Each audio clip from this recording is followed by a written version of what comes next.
sport à Cheikh Tidiane Gomis comme ni ñu ko waxee woon sànq ak invité Mouhamed Sam Cheikh Tidiane. Mohamed ça va. ça va bien. Bon Mohamed. oui dañu bëgg rek un peu. Parce que xam nañ ne que aujourd'hui le sport sénégalais. parent pauvre la. sport sénégalais parent pauvre la. koppar moo tax du dem. yéen nag seen structure boobu ngeen indi. structure boobu lan la mën a def pour sport mën a maanaam am li nga xam ne moo ko manqué muy maanaam marketing beeg kii bi yooyu yëpp parce que dafa mel ni yéen ci yu mel noonu ngeen di yëngu. bien sûr merci beaucoup Cheikh Tidiane question bi am na solo donc ça rejoint suñu philosophie suñu idée par rapport ak ni nga xamante ni moom la ñuy liggéey. Alors pour l'histoire le groupe Eric Favre Invest a été mis en place par un Français bu ñuy wax Eric Favre qui est au Sénégal depuis 2 ans. jot nañ ko miin ci activités yu bari yoo xamante ni mu ngi koy accompagner à travers la lutte le football et puis lu mel ni taekwondo ak yoonu alors bi ñu gisee que ni effectivement le constat bi ñu def mooy que ni le sport sénégalais a besoin d'être développé par lan l'organisation d'événements yi nga xamante ni dafay offrir beneen possibilité d'ouverture à ces disciplines sportives yi nga xamante ni amuñu activité parce que bu fee weesoo football bi ak basket bi ak làmb ji am na yeneen disciplines sportives yoo xamante ni ñu ngi fi et que en réalité ils ont besoin d'activités pour exister et puis pour mën a def seen marketing bi ñu gisee loolu ñu ne léegi ce qu'on va faire am nay disciplines yu fi nekk comme le fitness bi nga xamante ni tey boo xoolee ci corniche bi à une certaine heure da ngay gis des hommes et des femmes yoo xam ni c'est des jeunes notamment yoo xam ne ñoo fay nekk di def sport boobule et même les personnes du 3e âge aussi itam dañuy def randonnée pédestre nekk ci activités yu ni mel ci lañ def le constat que ni tey jii pour ñu war a mun a apporter suñu soutien par rapport à ces disciplines sportives là aux associations sportives il faut que ñu organiser ay événements yoo xam ne moo leen di may la possibilité ñu exprimer wu. On l'a déjà fait ci événement yu mel ni Fight Legend bi nga xamante ne defoon nañ ko ubbi yeneen ak découverte parce que tey jii kickboxing bëri na ñoo xamante ne xamuñu woon Sénégal lan mooy kickboxing et que quand on a mis en place le Fight Legend année bële passée gis nañ ni am na intérêt boo xamante ne suscité na ko loolu lañ gis ñu ne tey jii am na beneen ak taxawaay boo xamante ne war nañ ko ci am à travers ces activités là moo tax tey ñu ubbi benn festival boo xamante ni ça sera un lieu boo xamante ne on va faire le mariage entre le sport la santé et la culture alors sport bi lan lay indi mooy que ni tey gis nañ ni bëri na ay maladies yoo xam ne ñii nii ñu ngi koy jàmbat lu si mel ni diabète hypertension et souvent c'est avec les personnes du 3e âge ñu ni donc faaw ñu def prévention boobu mun ko def mooy lan mooy que ni lu mel ni tey ji randonnée pédestre tey soo ko taxawalee suñu yaay yi nga xamante ni ñu ngi si kër yi xamante ni souvent ñoom dañuy toog nekk si sédentarité boo xamante ni mooy indi wàllu feebar yooyu ñu war a mun a am la possibilité de participer à cette randonnée là boo xamante ni avec 5000 randonneurs yu jógee ci monument de la Renaissance jëm place du souvenir comme point de chute ñu mën a mën a ñëw tàggat seen yaram am na benn volet boo xamante ni am na ci solo trop à travers la formation parce que tey coach yi nga xamante ni ñooy def fitness exemple ñoom ils ont besoin d'être encadrés et pour les amateurs aussi itam ils ont besoin d'être formés moo tax on a fait appel à des coachs expérimentés yoo xamante ni ñoo leen defal formation boobule ngir war leen mën a jox aussi itam les outils qu'il faut parce que bu fekkee ni bëgg nañ accompagner le sport sénégalais surtout pour répondre à ta question ci ñi nga xamante ni ñoom association sportive yi mel ni ñuy yëngoot ci fitness il faut que ça passe aussi par la formation et que formation boobu tey suñ ko amee mooy nekk ay outils des arguments forts yoo xamante ni mën nañ ci def aujourd'hui le marketing qu'il faut pour se donner une place dans l'échiquier sportif alors loolu la ñuy taxawal ci li nga xamante ni mooy suñu activité yu ni mel au-delà aussi itam de la randonnée pédestre tey jii avec le fitness on a besoin de faire du fitness une vitrine sportive parce que noo ko mën a defee vitrine mooy que ni tey da ngay gis salle de sport yi bari na nga gis ni club de fitness yi bari na mais amuñu aujourd'hui accompagnement bi nga xamante ni moom la ñu war a am pour mun a wëyal seen ay activités donc on s'est dit que nous ce qu'on va faire c'est que on va faire la collaboration avec ces associations sportives yi nga xamante ni soxla nañu tey ñu war leen mun a accompagner ci seen ay yëngute seen ay activités pour mun leen jox cette possibilité là on s'est dit que donc li ñu def mooy dañuy jël des coachs internationaux qui sont très bien connus comme le coach Essane bi nga xamante ni c'est le premier coach fitness en France boo xamante ni dina ñëw mën a am la possibilité de communiquer d'échanger avec les coachs fitness yi nga xam ne ñoo nekk Sénégal pour mun leen defal renforcement de capacité parce que eux aussi ils en ont besoin bu ñu jugee si loolu tey jii gis nañ ni yenn sport yoo xamante ni comme handisport bi nga xam ni suñu mbokk yi nga xam ne dañoo amee une mobilité réduite ñu leen di wax woy gi laago ñoom ñoo koy def aussi ils ont besoin d'être accompagnés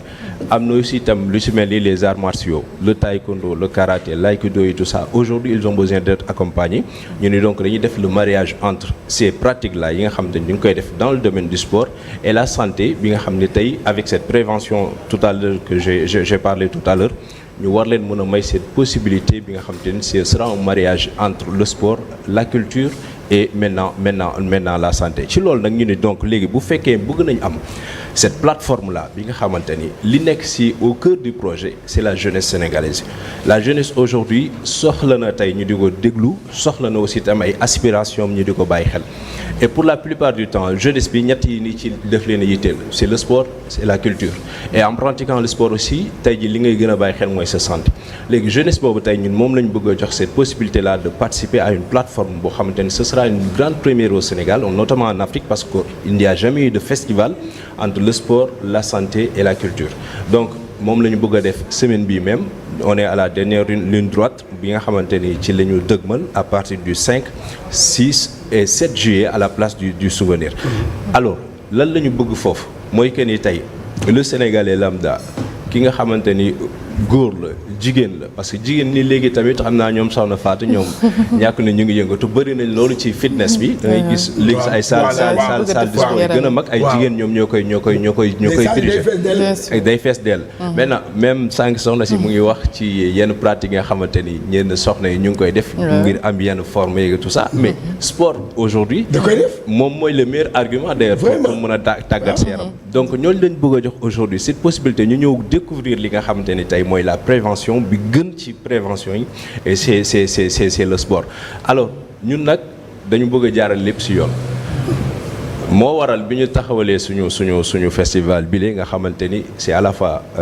sport santé et culturel ñu liggéey ci ak les autorités compétentes on travaille avec le ministère des sports on travaille avec le ministère de la santé pour que ñoom aussi tam ñu mën a am un œil regardant ci li nga xamante ni ñun moom la ñuy def c'est vraiment une grande fête boo xamante ni tey jii dañ ci soxla Sénégalais yi ñëw participer parce que ku nekk am nga sa cër xam nga soo déggee man la dañuy def sport mag ñi ñu ngi ci ndaw ñi ñu ngi ci jigéen ñi ñu ngi ci la culture avec aujourd'hui toutes les couches de la population et même la santé bi nga xamante ni moo nekk tey jii au summum de notre activité on s'est dit que maintenant léegi li ñuy def mooy à travers maintenant cette activité qui sera une grande première ici au Sénégal dañuy woo ñi nga xamante ni surtout aussi itam ils ont besoin de savoir naka la ñuy defee le marketing sportif l'événement sportif comment ça se passe ñu indil leen aujourd'hui ce programme bi nga xamante ni c'est diversement riche ci wàllu culture ci wàllu santé pour que ñoom bu ñu ñëwee mun si jàng bu baax a baax ainsi nag ñu mun a atteindre suñu objectif moo di le développement et la promotion du sport au Sénégal. bon léegi man dama lay bëgg la da nga waxu fitness. dëgg la ñëpp ñu ngi dem ci salle yi ñëpp kii bokk ku ñëw ci festival bi dafa ñan la fay fekk. ak lan la fa mën a jël. waaw ci festival bi. voilà merci beaucoup question am solo la ñan la fay fekk mooy que ni am na d'abord association sportive yi ci wàllu fitness. d'ailleurs du fitness kase la ñuy def mais ci wàllu fitness am na club yi nga xamante ni ils sont au nombre de 25 et qui sont les clubs yi nga xamante ni c'est les meilleurs représentés au Sénégal salle yi gën a mag ñoom ñoo ko yore donc bu ñu ñëwee dinañ leen fekk ça veut dire quoi dinañ am offre bi gën a am solo ci wàllu fitness bu dee ni arts martiaux ngay def di nga ñëw fekk fa ñiy def taekwondo ñiy def aikido et même pour yenn sports yi nga xamante ni c'est des sports de combat comme li nga xamante moo di kickboxing on a ficelé des combats de kickboxing yoo xamante ni c'est entre internationaux ñii Sénégal lañ nekk y a le Sénégalais le meilleur Sénégalais bi nga xamante ni actuellement c'est un talent ci wàllu kickboxing bi nga xamante moo di Tafsir Ba moom mu ngi war a am jonganteem ak un Ivoirien qui s'appelle Quadro Yao Marcel donc Tafsir Ba bu ñu xoolee tey jii il fait partie des talents yi nga xamante ne ñoom ñooy représenter le kickboxing au Sénégal et même en Afrique donc su fekkee ni jóge nañ ci kickboxing bi jàll ci fitness bi jàll ci arts martiaux yi aussi itam am na football parce que y a des espaces yoo xamante ne aménagé nañ ko pour le football et même pour le basket avec lancer franc handisport ak yeneen discipline yi nga xamante ni tey lu ci mel ni bras de fer bras de force et tout ça donc ay découverte la yoo xamante ni tey lu Sénégalais bi ñoom foofu dina gis lu bees gis ay disciplines sportives yoo xamante ni fu mu ko doon gisee c'est juste à la télé comme ça xamul woon sa ni ki sax peut-être au Sénégal ici loolu existé na fi. football am na fi basket am na fi. Ouais, mais il y a pas que le football et le basket au Sénégal doyen. Il y a d'autres disciplines. Bon d'accord mais ki nga xam ne footballeur la. wala mu ngi suivre football. di suivre basket. koo xam ne basket. mais bu ñëwee foofu. lan la fa mën a am. mën na def séance de tir au but. mën na def séance de jonglage parce que y a un jeune boo xamante ni il est très connu mooy Cheikh Freestyle footballeur boobu il fait des démonstrations qui sont extraordinaires mais bien sûr mais c'est pas non attends Mohamed déglu ma rek Mohamed man dama bëgg football ma dem ci festival bi lan laa fay fekk jonglé ak doo penalty te loolu man ma xam ko d'accord lan laa fay kii. D'accord, ça peut ne pas être important pour toi mais c'est important. Non, ouais. non, je ne dis pas. man dama bëgg nga expliquer ma. kooku lan la fa mën a jëlee. D'accord moom laa la wax tey li fa mën a jëlee c'est un espace de divertissement parce que il faut se rendre à l'évidence. Oui, il faut se rendre à l'évidence que. kon nag festival bi. Ah mais oui. dem pour kii la pour divertir. divertissement la waaw bàyyi ma àggali sama kii donc divertissement la mais aussi itam da ngay jàng. parce que je vais parler de la formation des coachs. Ah oui, da ngay jàngale. am na fa formation. Bien sûr il y a des formations des coachs. coachs yi nga xamante ne tey dañuy def fitness. c'est ce que j'ai dit tout à l'heure ñiy def fitness. On les appelle à venir participer à la formation parce que tey ñoom moom laa ils ont besoin de renforcement de capacité. L'amateur que je suis moi j'ai besoin par exemple d'être formé mais le coach qui m'entraîne lui il a besoin de renforcement de capacité. Donc kooku bu ñëwee dafay jàngale léegi nag li nga ma wax ci wàllu séance de jonglage bi wala tir au but bi là c'est surtout réservé aux enfants. parce que dafa am espace kii yoo xamante ni xale yi lañ ko jagleel. xale yi ñoom aussi itam tey jii soxla nañu am cette possibilité là surtout que vacances yi pratiquement jeex na ngir bu ñu ñëwee foofu mën a passer vraiment de bons moments de divertissement mais il faut se rendre à l'évidence que ni pour chaque activité am na cible boppam donc bu fekkee ni lancer franc bi la yow doyen Cheikh Tidiane football nga bëgg mais war nga mën a ñëw foofu def lancer franc soxna Fatou war na mën a ñëw def lancer franc au moins mu am benn expérience yu wàllu basket tuuti jàng fa dara découvrir fa dara bu weesoo loolu aussi itam y a un autre aspect boo xamante ni surtout ñun moom mu ñu gën a soxal mooy li mu wax sànq ci wàllu prévention des maladies moo tax on travaille avec une association de jeunes yoo xamante ni ils sont en formation à l'université parce que l'entrepreneur français Eric Favre li mu gis mooy gis-gisam il faut donner la chance aux jeunes c'est des jeunes yu nekk à l'université di jàng di def médecine et que aujourd'hui pour la plupart du temps ñoom amuñu possibilité d'expérimenter li nga xamante ni souvent moom la ñuy jàng c'est vrai que ñu ngi def ay stages et tout ça mais ils ont mis en place une association très importante qui œuvre dans le social moom la ñuy wax Timcam association boobu souvent dafay liggéey ak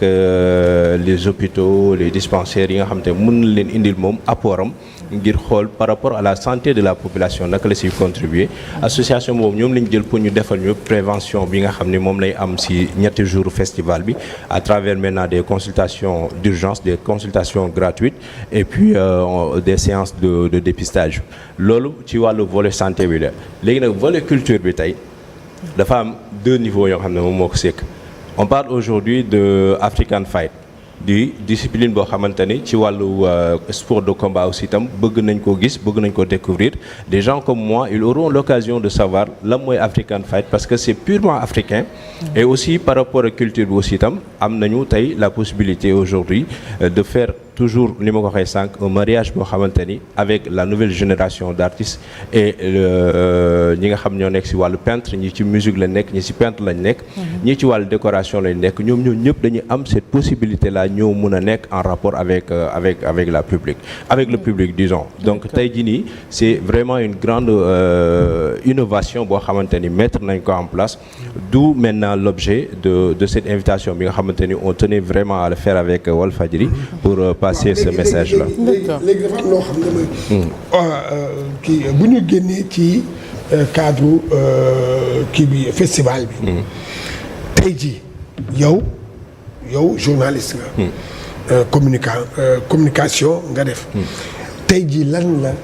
structure bi mën a apporter. à notre sport. et à notre culture. D'accord merci beaucoup. tey jii li ñu mën a apporter surtout par rapport au sport mooy feexe ba nga xamante ni lu ci mel ni ki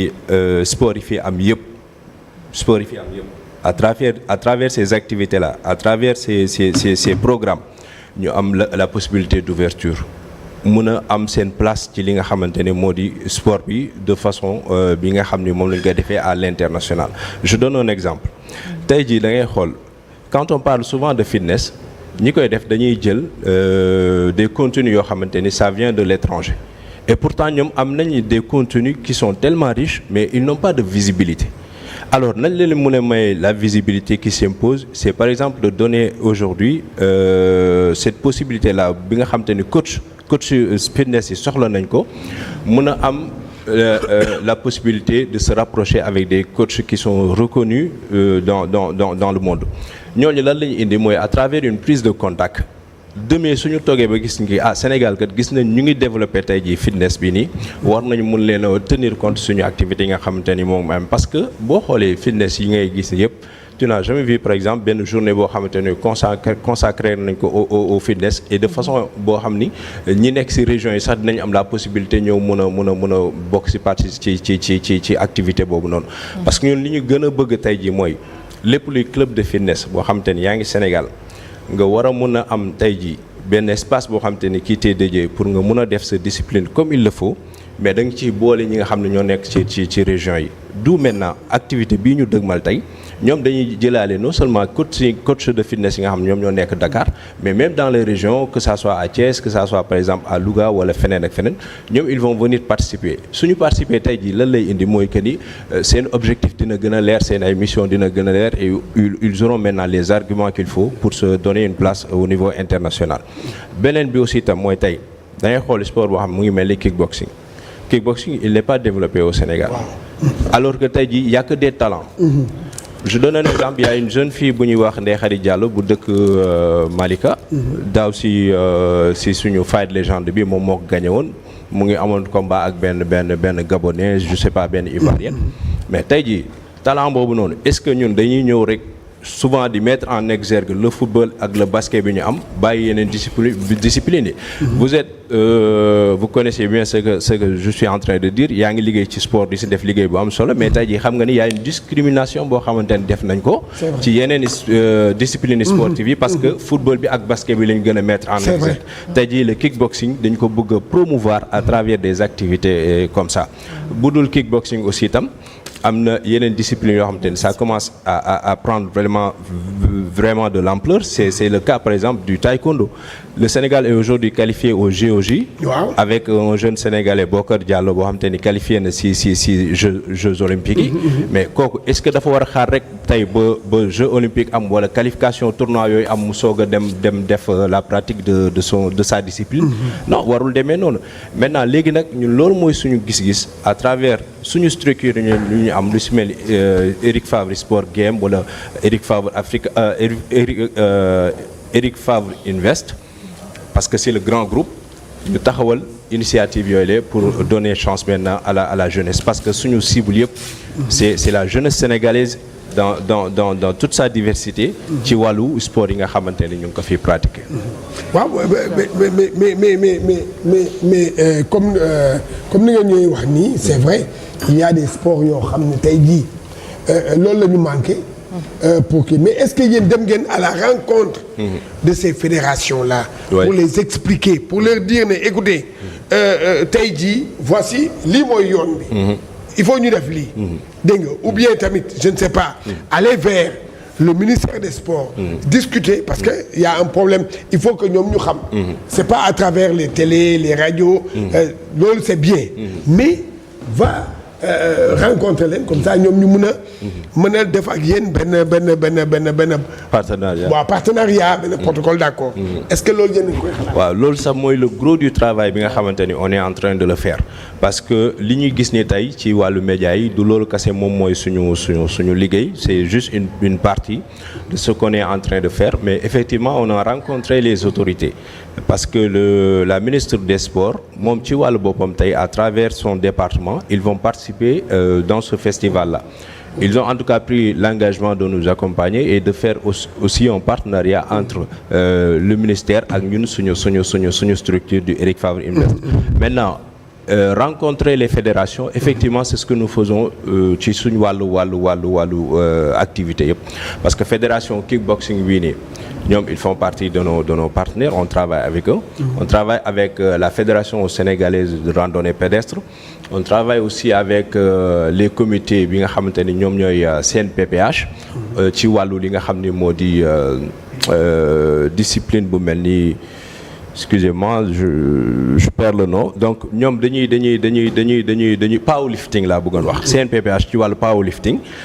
tout ça c'est des comités yoo xamante ni am nañ fi. Powerlifting sénégalais foog nañu sax ni bon c'est un sport qui est dédié aux étrangers et tout ça aux Américains alors qu'il y a des Sénégalais qui le font tellement bien ici mais ils ne sont pas connus parce que amuñu visibilité. Oui, on est là pour mais c'est ça quoi xamuñu ko dañ koy dégg rek et c'est maintenant la pertinence de participer à ce festival là pour mun a def cette découverte là parce que ay jeunes yu xarañ ñoom ñoo ko fiy def donc comité boobu nous on travaille avec eux tout comme maintenant fédération bi nga xam ne moom moo yore wàllu taekwondo ak fédération yi nekk fii nii yëpp on travaille avec eux ba si CNOS on a même écrit adressé leen une lettre pour que ñu ñëw ñu liggéey ensemble. Nous on est là pour fédérer. On est là pour travailler de façon professionnelle. On est là aussi pour faire la promotion du sport mais toujours avec vraiment une idée qui est assez claire mooy que li ñuy def dañ koy teg ci yoon quoi ci lépp loo xamante ni laaj na ko avec les autorités qu'il faut avec les personnes qu'il faut et avec les moyens qu'il faut. Le dernier mot. Bon le dernier mot mooy xanaa déjà je commence par vous di wax ni ñu ngi invité Walfadjri yëpp ñu ngi invité grand Alioune Sow soxna Fatou doyen Gomis ak Badiane parce que Badiane aussi li mu wax ni man ça m'intrigue un peu quoi tey jii soxna yi ñoom ñëpp ñu ngi ci produit yooyu ñuy gaañ seen bopp alors que le sport aujourd'hui c'est la meilleure solution pour avoir une très belle forme. Merci. Il faut que ñoom it ñu bàyyi xel loolu ñun ñëpp nous on en a besoin donc le gars yi ñëw voilà le gars yi ñëw participer ci festival bi le vendredi pour les coachs il y aura une formation bu nga xamante ne dinañ ko def ce sera la cérémonie officielle bi nga xamante ne soxla nañ ci ñu mel ni doyen Gomis parce que seen xalaat soxla nañ ko seen gis-gis soxla nañ ko soxla nañ ci journalistes yi nga xamante ni ils sont dans le sport dans la santé et dans la culture le soir fàtte woon naa ko le tout premier face to face bi nga xamante mooy am si diggante Modou Lo ak Siteu fa lay amee vendredi à la place du Souvenir donc le samedi ce sera une journée full avec tout ce que j'ai dit comme discipline yi nga xamante ne dinañ fa am du matin jusqu'au soir et que ngoon si grand bi bu fekkee bëgg na doxantu si on a une très belle soirée avec Ngaka Blindé Vigie gars yooyu et puis le dimanche ñu jeexale suñu randonnée presse damay bañ Jim waaw commercial bi may xool ak ñu ne ma kaay fay ñu suñu xaalis. Bon commercial ñu ngi leen di woo ñoom tam di ñëw ñu liggéey. Bon d'accord bon voilà merci.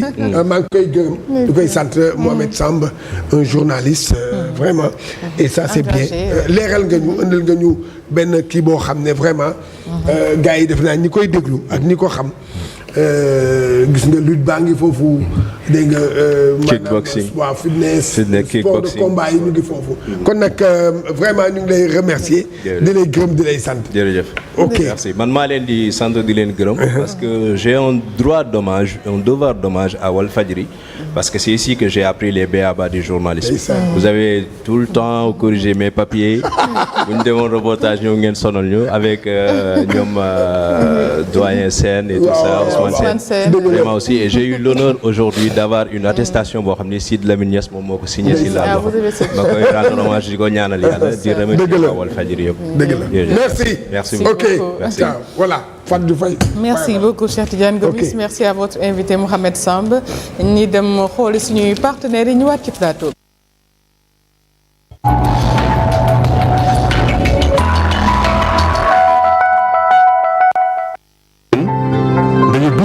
kaasu meew Ali